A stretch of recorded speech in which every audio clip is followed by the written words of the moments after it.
Hello, hello. Welcome back. Hey, how are you? Good. Sorry your classes aren't back to back. That's all right. I don't know what you have going on Monday nights anyway, but you know, I just did. Do you have which one do you have in the middle? child and adolescent psychopathology. See, I almost took all three, and then I thought, well, that might be confusing to You have all know, three at the same time. um, it it it really honestly, I would probably encourage taking them separate semesters just because it's so much information to absorb that It's just a lot. It is a lot. it is a lot. Reading through that book, just reading through the diagnosis part of the DSM-5 books, like It is it's a lot to digest all at once. it's very thick, that's for It sure. is. It is. It And is.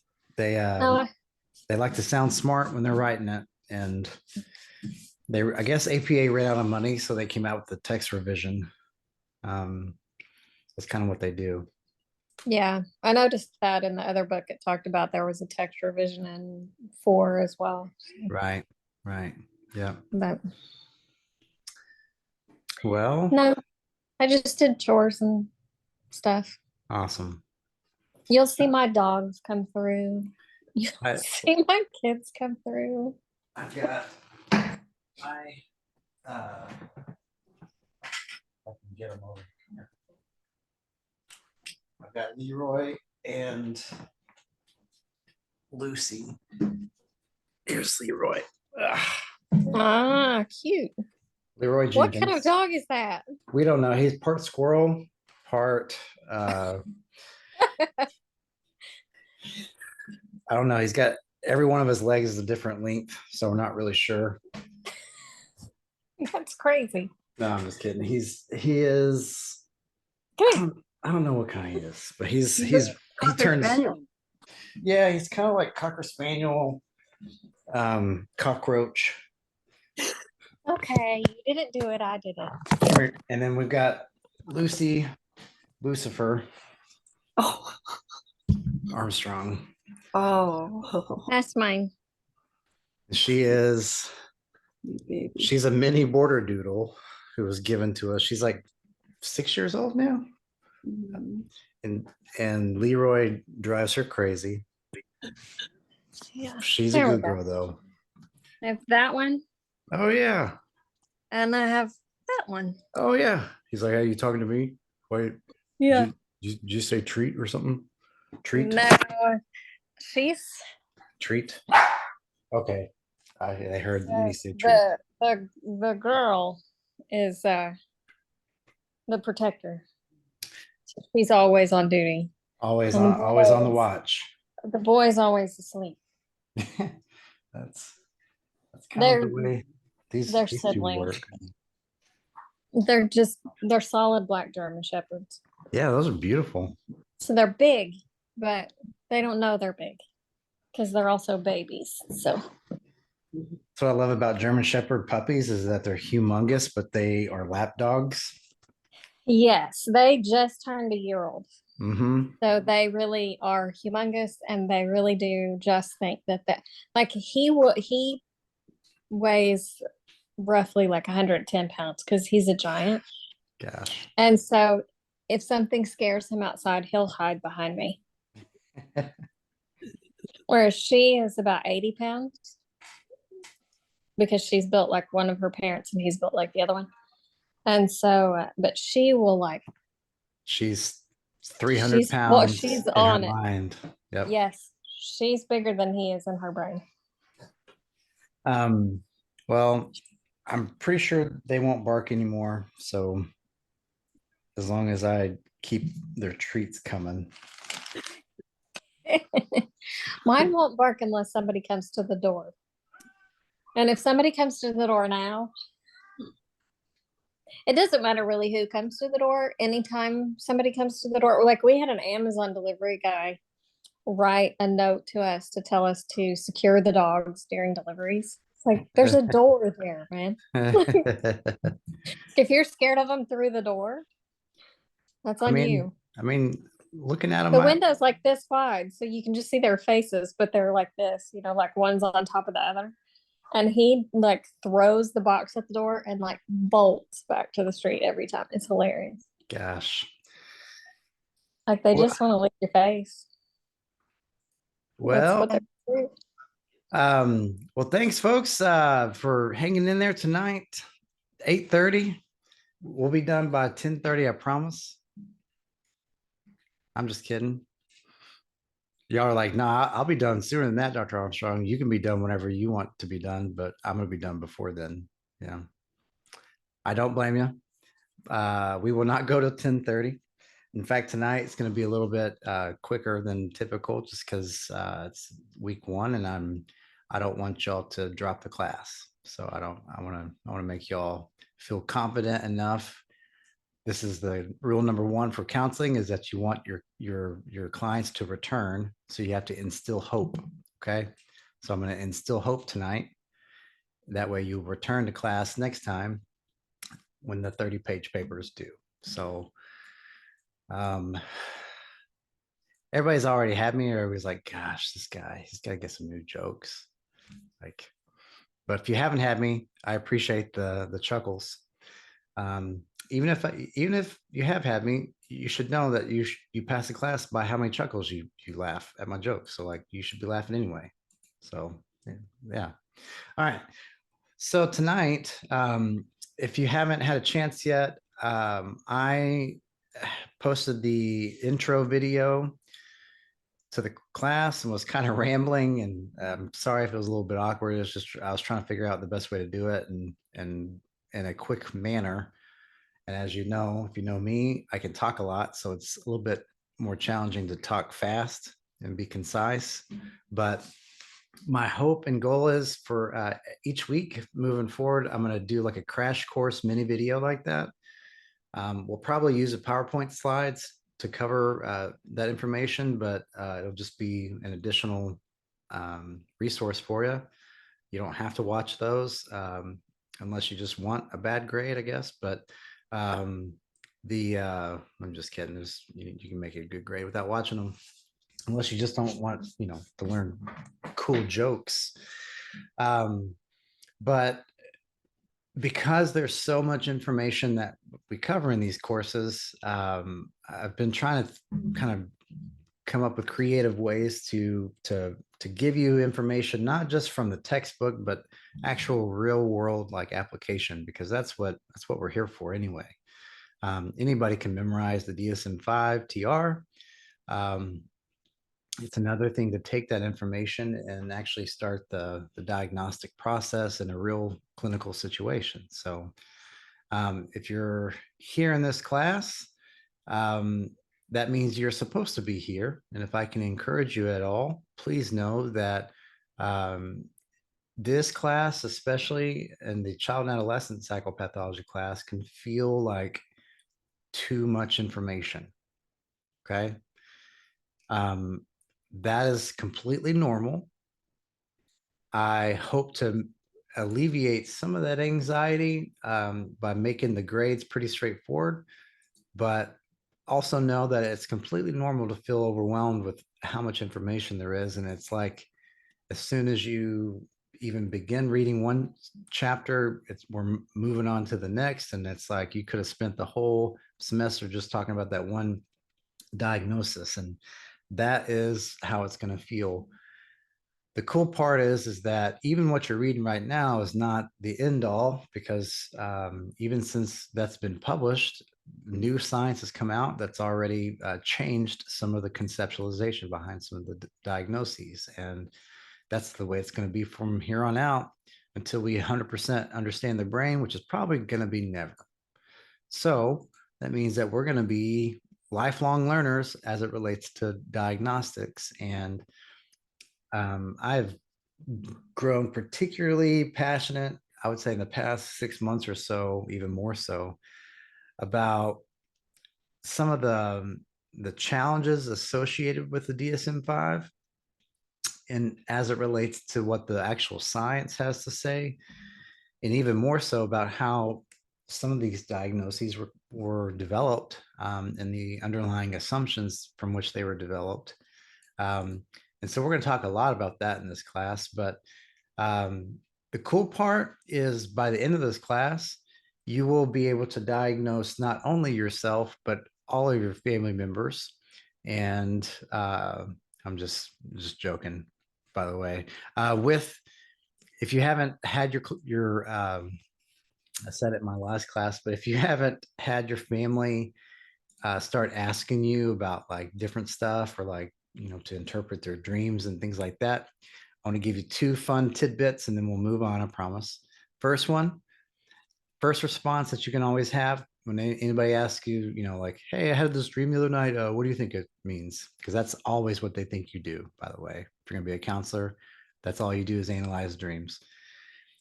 So your first response can be, I don't work for free. Okay. And number two, a close runner up would be just to make up whatever you want to make up as your interpretation of their dream. Do a lot of like, oh, like that whenever they're telling you their dream. And then don't tell them any different and then just walk away. Okay. And they will never ask you to interpret their dreams again. Okay. That's how I respond. And I no longer have family members ask me what their dreams mean, except for my father-in-law, who knows I'm just making stuff up, but just likes to put me on the spot to hear what I'm going to say. He literally he'll say, hey, so I had this dream the other night. I just roll my eyes every time. I was like, all right, Carl, here we go. Anyway, so for this class, we will have a total of 3 grades.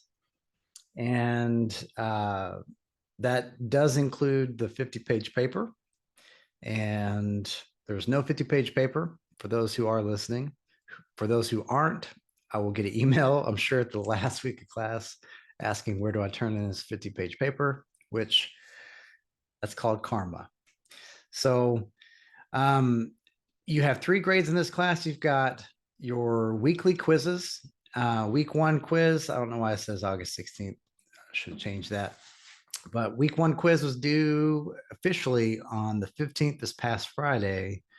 But don't worry if you haven't finished it, because I really just need you to finish it as quickly as you can so that we can get the roll and attendance gathered for the course. I have to turn in who all is participating so that the registrar can track down whoever is not and make sure that you're still wanting to be enrolled. Nobody's going to kick you out of class. It's just the registrar is like the mafia. So you want to stay on their good side. And if you get a call from them, just be real kind. Just tell them that you don't know who did it, and then just move on. Okay. But you're not talking. They don't have to worry about that. Okay. With that said, every other assignment in this course will be due on the very last day of class, which is, I think it's November 16th. That actually should say 12 p.m., but November 16th, 12 p.m. noon. I would encourage you not to wait till the last week of class to get everything done. But for those of you who have a life outside of this class, which I'm assuming everybody does, I try to give that flexibility so that,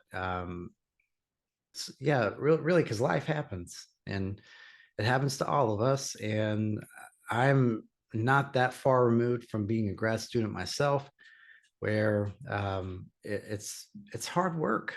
When you're in grad school, this is a step beyond undergrad, where the personal responsibility is a lot higher, on top of you probably working and or trying to navigate all kinds of stuff outside of class, relationships and life and kids and all the responsibilities. And so and like your like your water heater both of them going out at the same time. So I had that happen 2 days ago, by the way. Would not recommend unless you just like to play life on hard mode. You should do that. But with that said, this class will be covering diagnostics, and my goal and hope for you is to be able to wrap up this course feeling more confident about the language used in psychiatric diagnostics and the ability to at least begin the process of a differential diagnosis whenever you meet with a client. Now, what is a differential diagnosis? Long story short, it's the process by which you arrive at a working or provisional diagnosis. When I say working or clinical provisional diagnosis, it's because you're never going to be exactly perfect in diagnosing. Okay. I get the question a lot of, hey, well, what do you do if you have to like bill insurance after the first session when you see somebody and you have no idea what their diagnosis is? Well, it's called a working or clinical diagnosis. A lot of times it's assumed that you did the best you could to gather as much information as you can, and you've got a good rationale, but you are going to be only approximate in the accuracy of your diagnosis the less you know about your patient. And so it's okay. There is a gravity to this, and don't get me wrong, there is a weight, there's a responsibility to diagnosing, but at the same time, you need to know that this is not the same thing as diagnosing a broken leg, right? We're not putting anybody's brain through a scanner to say, oh, yeah, it looks like your amygdala is broken right there, right? I wish we could. And the next best thing we can do is some of the testing that I do as a neuropsychologist or like an MRI and stuff like that. But even then, that stuff's not diagnostic. You are the diagnostician, and you will be eventually, and that'll be a part of your role as a counselor. And part of that process is learning how to deal with the ambiguity of not knowing exactly all of it, but being able to move forward with the information that you do have. Okay. All right. So let's I'm going to pull up your course syllabus real quick if I can. Can y'all see that course syllabus? Awesome. Best way to get in touch with me, and I promise you, if you've had me before, it is sometimes challenging or has been challenging to get in touch with me. My goal this semester is to be a little bit easier. The easiest way is to not email me here. If you email me here, Gmail is going to say, hey, this is not very important, but here's a bunch of spam that is. And it's hard for me to sift through all that stuff. And so, despite where technology is, somehow we still get spam. And I'm telling you, it's like when you're a professor, every book publisher on the planet wants you to buy their book as if we make money. There's like, who are you marketing to? Like, market to people with money. Anyway, you can also try calling this number, but I'm telling you, I have checked my voicemail about 3 times in the past 10 years. I'll be honest with you. Not because I don't want to, it's mostly because I don't know how to. So every year, every time I have to do it, like I'll get an email from the dean or whoever. They'll say, hey, you should probably check your voicemail because it's like maximum full or something. And I'm always have to sheepishly like, yeah, no problem, but how do you do that? Like, are you kidding me, Armstrong? Well, I mean, it's like technology. Anyway, so you can try calling that number. If you get a voice mailbox that's full, then you know why. If you message me in Moodle, that's going to be the best way to get in touch with me. And like I said, my goal is to turn around within 24 hours as best as I can. But you got to know too that I've got about 100 and I think 105, 110 students this semester. So it's quite a few. And I wish all of y'all, I know all of you all here tonight have read all the information so far, but as you can imagine, some of your peers don't read stuff, and I get a lot of emails asking the same stuff that's already been answered a bunch of times. So I try to prioritize as best as I can. And the Moodle messaging system is not very fast. Have y'all noticed that? You like click on messages and it's like, messages. I wonder what messages is. Let me think a little bit. What is messages? Oh yeah, messages. Oh, we got some messages for you, I think. Wait, here's a new page. It's going to load for a little bit. Oh, here's your messages. And then you click on that one message and does the same thing over and over again. Yeah. Maybe it's just I'm trying to live life too much in the fast lane, but it drives me bananas. Oh, sorry, Leroy. Didn't mean to step on your ball there. He gets real possessive about his tennis ball. All right. So if, like I said, if you haven't finished week 1 quiz, please do that as soon as you can. Otherwise, everything else will do at the very end of class. And please be sure to get stuff done by this date. I cannot open up quizzes or exams later than that because your grades are going to be very shortly thereafter. I have had the feedback before that I need to put more structure and have due dates sooner. So if you would like sooner due dates, please email me.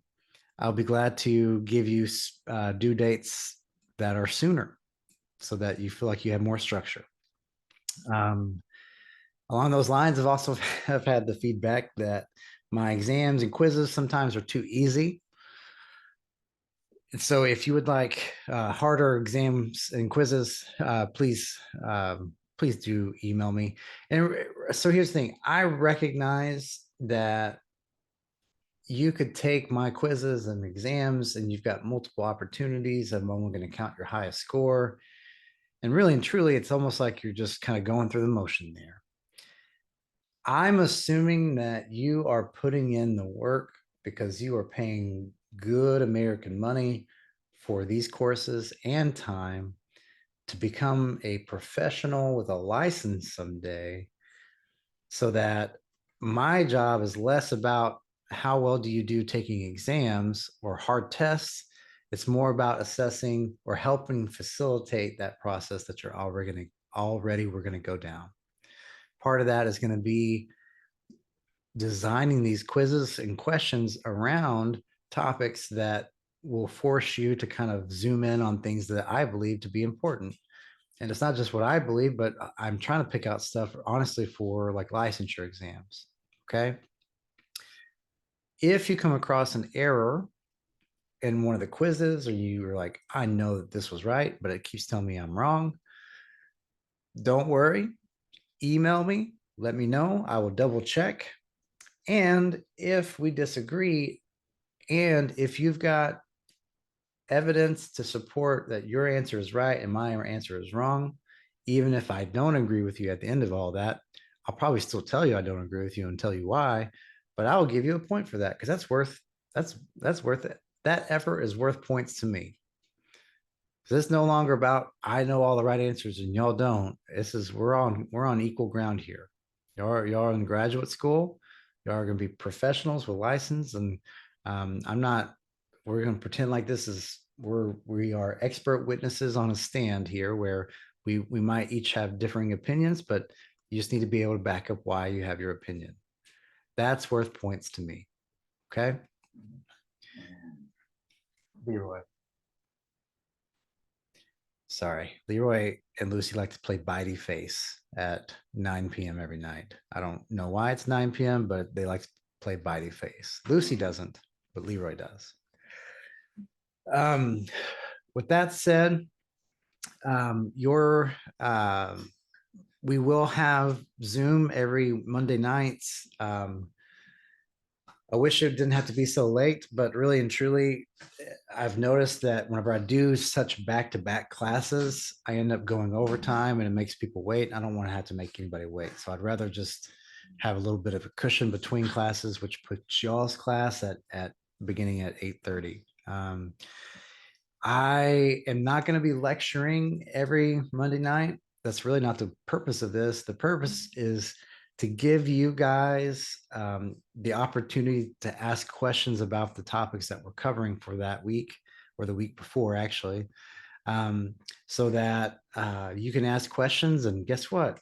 If you ask questions that are on the exam, I'm not going to, well, let's just say this. I'm not going to give you the answer, but I'm not going to not give you the answer. Okay. I like to make that sound real confusing. So when the lawyers go back and watch this video, they're going to have a hard time understanding what I meant.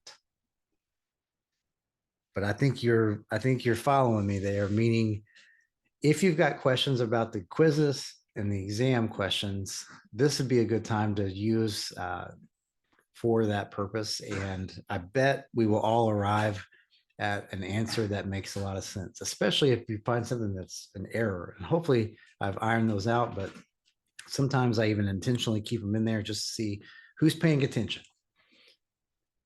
And if we talked about this in both classes now, we've got a lot of Myers-Briggs J's.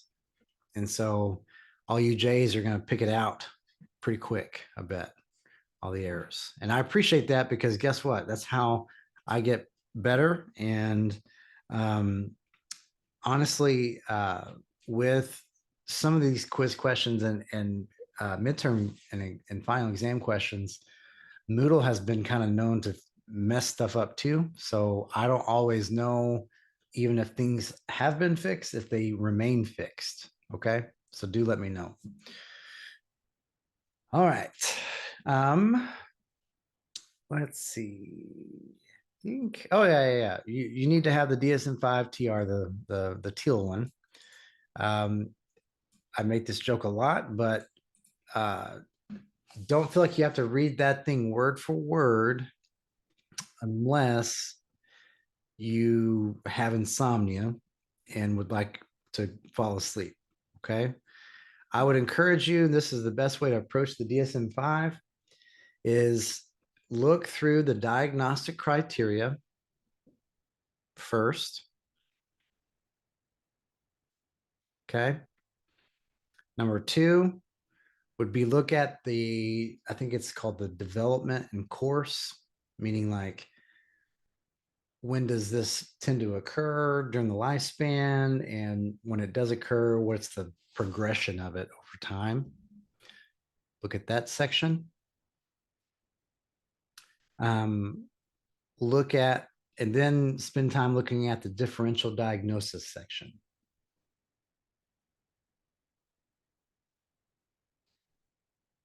And that section in particular will help you understand the overlap with some of these symptoms. Because guess what? The DSM-5 TR, and all of them for that matter, were written for the court of law. They were not written for clinical purposes, really. Because our brain does not know the difference between bipolar and schizophrenia.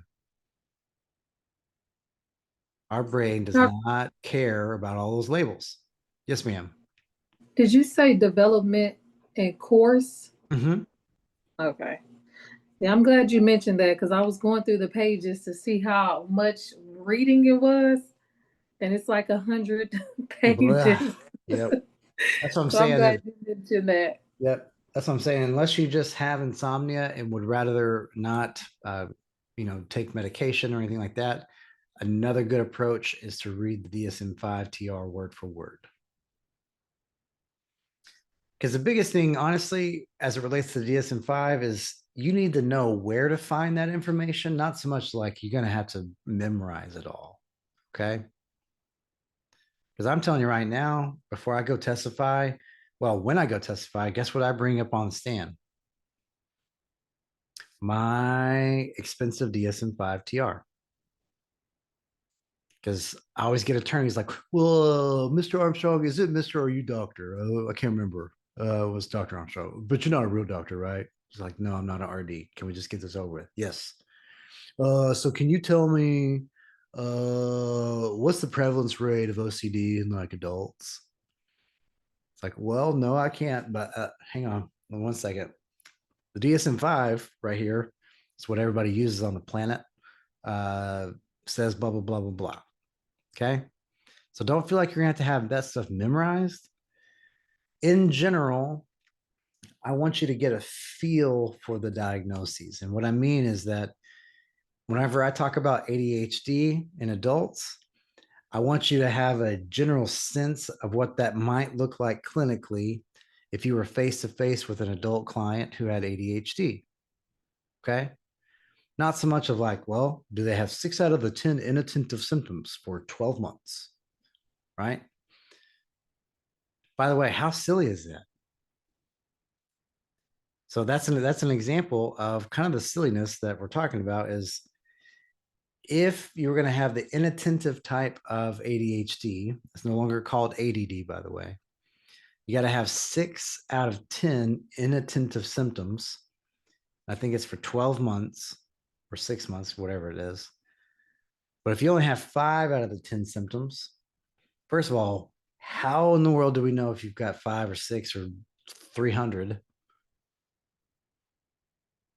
We don't. Nobody does. It's basically self-report. Secondly, if you only have 5 out of 10, that means you don't have it. Or if you've got 10 out of 10, but you only have it for 11 months and 27 days, then you don't have it.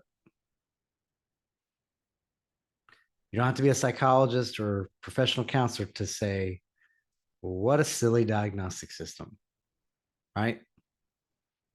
That's what I'm saying. The black and white concreteness and discreteness there in the DSM-5 that's implied is for the court of law, where you get in trouble if you have something, or if you don't have something, but you don't get in trouble if you do. Okay. As it relates to us clinically, my goal for you is to zoom out of it, to know it, but to be able to zoom out and say, oh, okay, if somebody has generalized anxiety, there's a good chance that they have major depression, because from a brain standpoint, there's no difference between the two. That's why the medication is the same for both.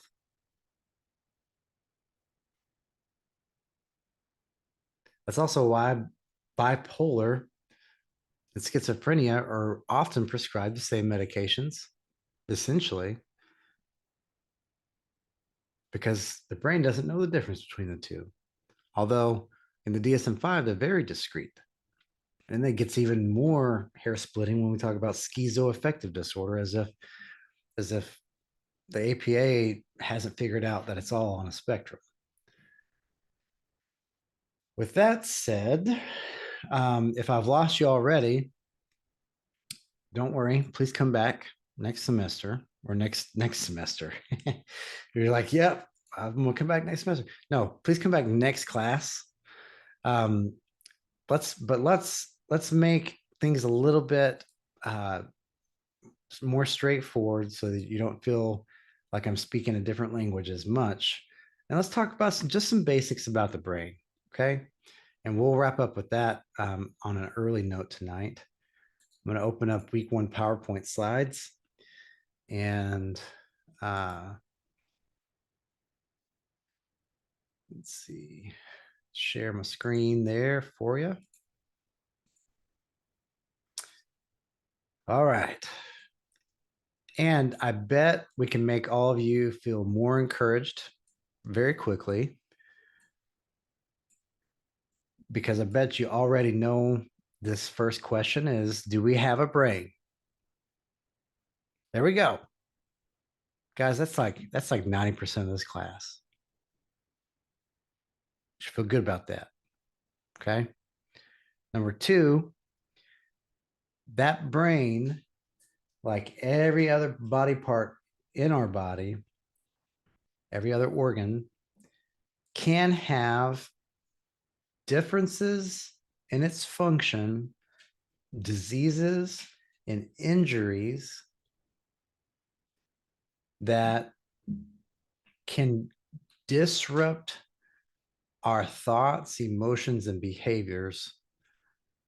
And when those things cause dysfunction on a daily basis in our world, whether in our relationships, at work or school, or in our ability to to complete daily activities, that's when we get a diagnosis. Okay, I'll say it again. You can have differences and illnesses and injuries and diseases of the brain, but unless those things cause symptoms that cause dysfunction in your daily life, there is no diagnosis. Diagnoses from a mental health standpoint hinge on how does this affect you functionally? And one of the things that I tell my patients a lot when I'm getting feedback is, so I've been personally diagnosed with ADHD and OCD and depression. Now, if I were a billionaire on an island that I owned, and I own that island, and my only personal responsibility was to wake up every day on my beach bed and watch the waves crashing on the shore, even though I've got an ADHD brain, I would not have ADHD on that island, nor would I need treatment for it there, because it wouldn't affect me functionally in the same way as being a dad, owning my own practice and teaching full time, being a husband, and having 2 crazy dogs. Those responsibilities, that context, create a level of dysfunction that requires both a diagnosis and treatment.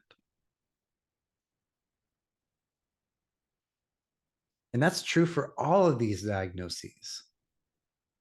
Now, that's not to say the pathophysiology isn't there, because it is there. The truth is, schizophrenia has a very distinct difference in the brain that is abnormal as it relates to across all cultures from a neurological standpoint. But the difference is in some cultures, it doesn't cause enough dysfunction that would warrant a diagnosis or treatment for that matter. In fact, schizophrenia is one of the #1 causes for long-term disability in the United States. But believe it or not, it is in some South American cultures, schizophrenia leads to a longer life compared to the average population, and a higher quality of life because of all the social support in certain tribal systems and things like that, because it's regarded as like a gift. I know it sounds far out there, but you got to understand, mental illness is contextual to culture. Did you know that schizophrenia used to incorporate, there's a decrease in the religiosity of the delusions? So it used to, in other words, people with schizophrenia back in the 50s and 60s used to have a higher level of delusions related to like, being like, I am Christ, I am, or God has given me a special mission or message or whatever. I'm not saying always, we're not going there theologically. What I'm saying is, in true schizophrenia, that used to be a higher or more common symptom of it than there is now. Why do you think that is?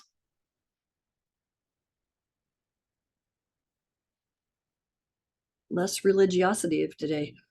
100%. So in other words, what used to be a primary symptom is no longer a primary symptom, simply because culture has changed over time. Isn't that interesting? And that kind of proves my point that, like, if you can imagine, in the right type of culture, some of this stuff might be a benefit. There might be adaptive qualities to some of it. And I would especially make that argument with ADHD, by the way.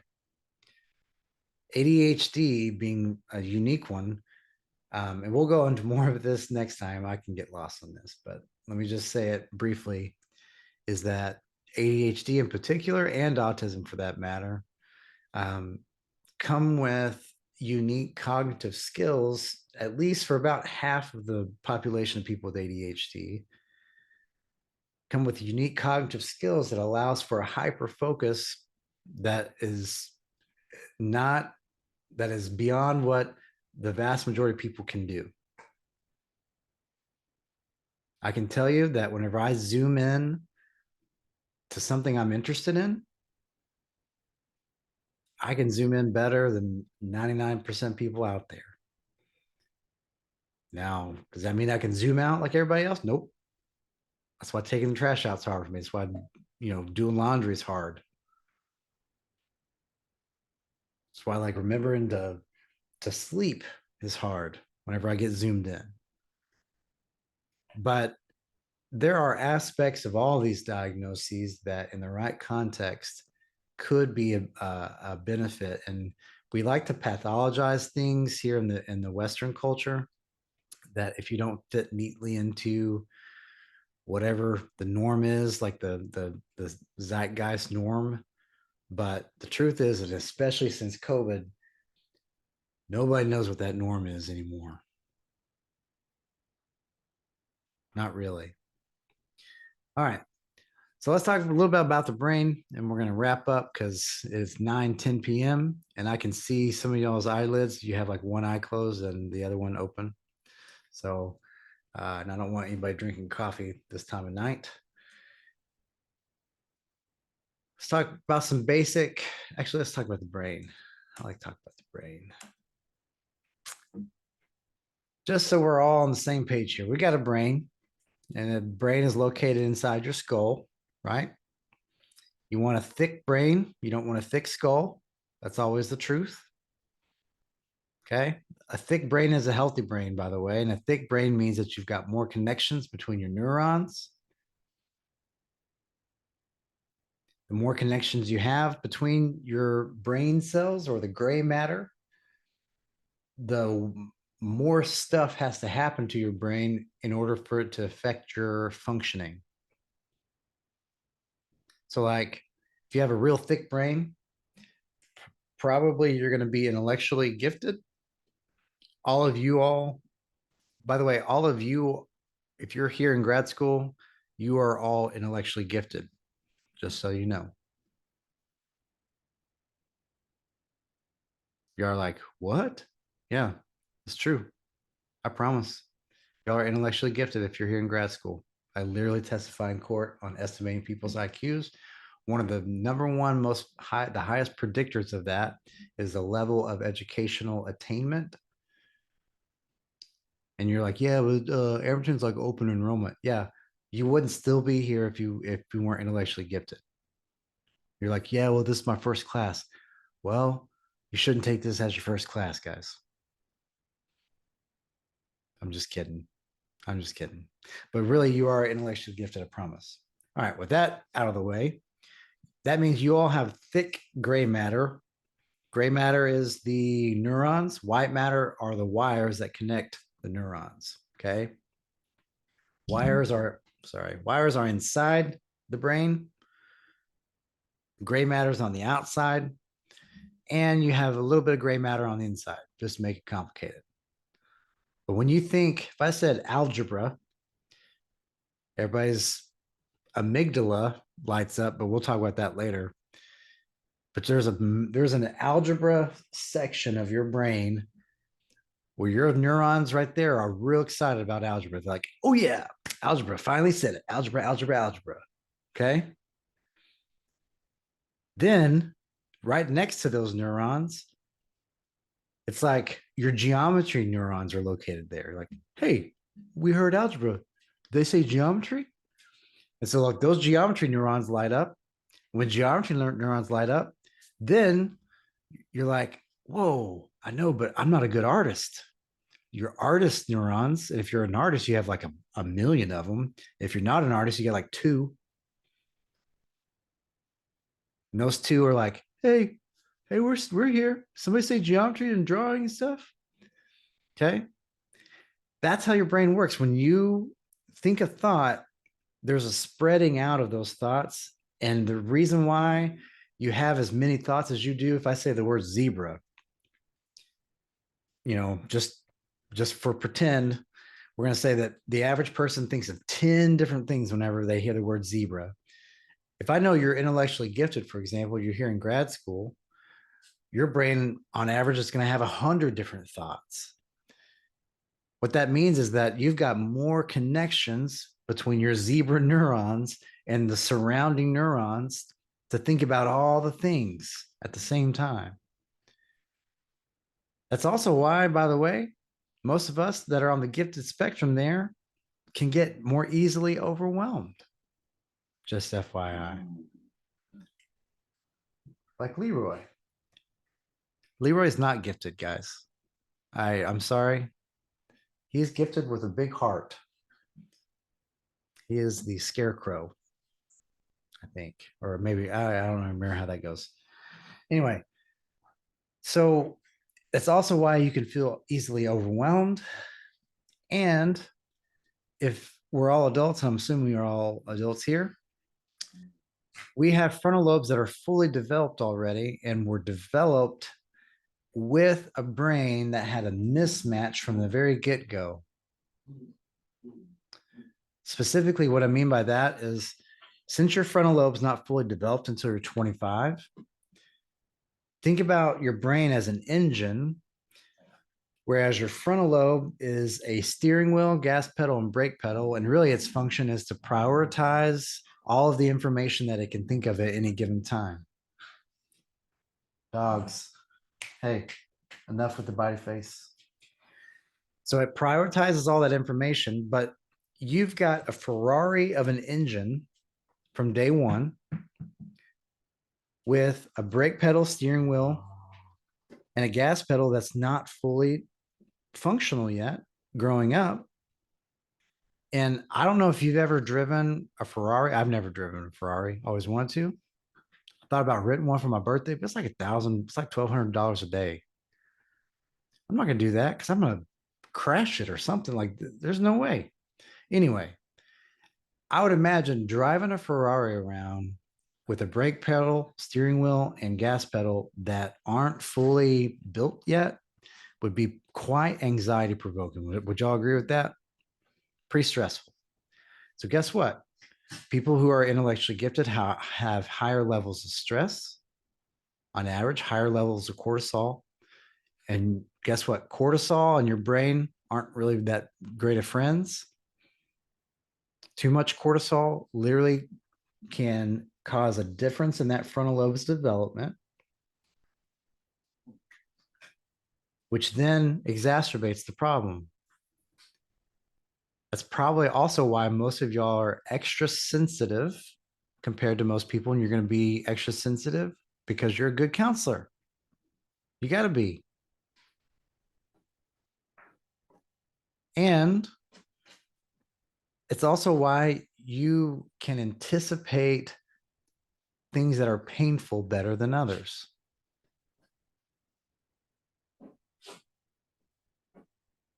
The good news is that despite your frontal lobe being fully developed, and despite that you're always going to be able to process more information than what you actually can handle, there are things that you can learn. You can learn how to drive that Ferrari and to compensate for that steering wheel, brake pedal, and gas pedal not being fully like functional all the time. If you've got adult ADHD, it's even worse. But even without that, if you're just gifted by itself, and I know I'm just talking about giftedness, but I'm trying to use that as an easy way for us to talk about the brain.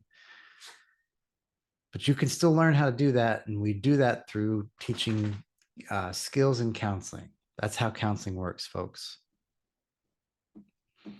Did you know talk therapy is that's what physicians always call it, by the way. They're always like, yeah, they should participate in talk therapy. It's like, what in the world's talk therapy? I've never taken one class in my life that's like talk therapy 101. What we're going to do in here today is we're going to learn how to talk. Okay, talk therapy. But psychotherapy, how it works, and it doesn't matter what theory we're talking about here. This is cool. This is a cool fact. From a brain standpoint, you have your amygdala. If you've never heard of that word, don't worry. We're going to talk a lot about it. From East Texas, you can call it the amygdala if you want to. It doesn't matter to me. But the amygdala, that is the fight or flight center of your brain. It is the first part of your brain. If you've ever seen the movie Inside Out or the cartoon, it's a little emotion in there, fear. It's literally the fear center of your brain that's always like, whoa, what's the worst that's going to happen? What's the worst that's going to happen? What's the worst that's going to happen? It's always trying to like scan your environment. Like, they looked at me weird. Why they look at me? Why they look at me weird? Why is that dog barking like that? It's always just scanning the environment for danger because it cares about your survival. Okay. With your amygdala, there's a connection between there and Broca's area of the brain, which is literally, if you can see my cursor or my hand, it's right there. If you're right-handed, it's on the left side. If you're left-handed, who knows where it's at? Really, that's the truth. But it's right there in that frontal, temporal, parietal area. Okay. So when you speak or when you think a thought and you're like, Broca's area, what in the world is this guy talking about? Your ability to say that out loud is literally that part of your brain. In order for you to talk, Broca's area has to light up.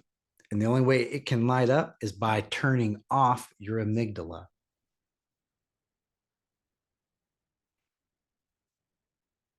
So think about that. If you are stressed out, have you ever been so stressed out that you couldn't talk? Yeah, that's why. Your amygdala was overriding your Broca's area. Guess what? If somebody is having a PTSD flashback and they're unable to talk, if you can get them to describe what they are feeling in any way, as soon as they're able to do that, it literally starts ramping down or suppressing the amygdala and they come back to reality. Because you cannot talk and have your amygdala ramped up at the same time. So I don't care what theory you've got, you should have your clients talking at some point. It'd be a really awkward therapy session to go to if you didn't talk at all. It's like, welcome to therapy. We're going to sit here for an hour and not talk.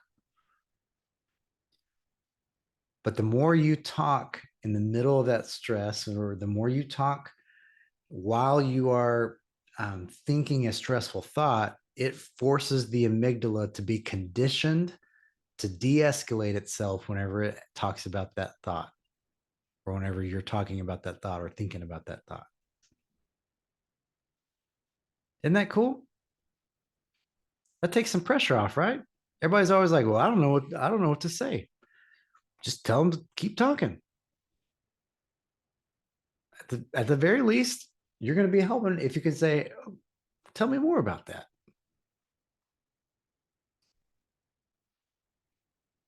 Yeah. And literally, that's how psychotherapy works. So, and there's a lot more to it. I don't want to oversimplify it, but I will say though that specific function of the brain is so important, because same thing goes with panic attacks, same thing goes with depression, or OCD, ruminative thoughts, all that stuff. The more people talk in the midst of that, it has to turn off the amygdala. Okay. All right. We're gonna call it a night tonight on that front. Let your amygdalas go back to sleep, or go to sleep for the first time. Hopefully, shouldn't be too ramped up. If they are, just start talking out loud. We know, at least now we know why it's important to count sheep out loud if you can't sleep. makes your amygdala go to sleep. And then also I've taught you another skill, use your DSM-5 as a non-pharmacological treatment for insomnia. So that's another tidbit. I know I'm gonna get feedback. It's like, I don't remember much about this class except that the DSM-5 is a good treatment for insomnia. Yeah. I would almost pay y'all money if y'all gave me the feedback, because I'd love to have that conversation with the dean, because the dean is not a clinician. They'd be like, Dr. Armstrong, are you trying to treat insomnia like with the DSM-5? I'd love to have that conversation with the business minded dean. Oh, that'd be great. All right, folks. I hope y'all have a wonderful rest of your week. And if y'all have questions or concerns or anything in the meantime, please reach out. And I'll be posting hopefully those videos in the next next day or two. So keep an eye out for that. Sound good? Great. Awesome. And y'all have a great rest of your week. Thank you. You too. All right. Thank you, Dr. Armstrong. Thanks. Take care. Bye. Thanks, everybody. Bye-bye.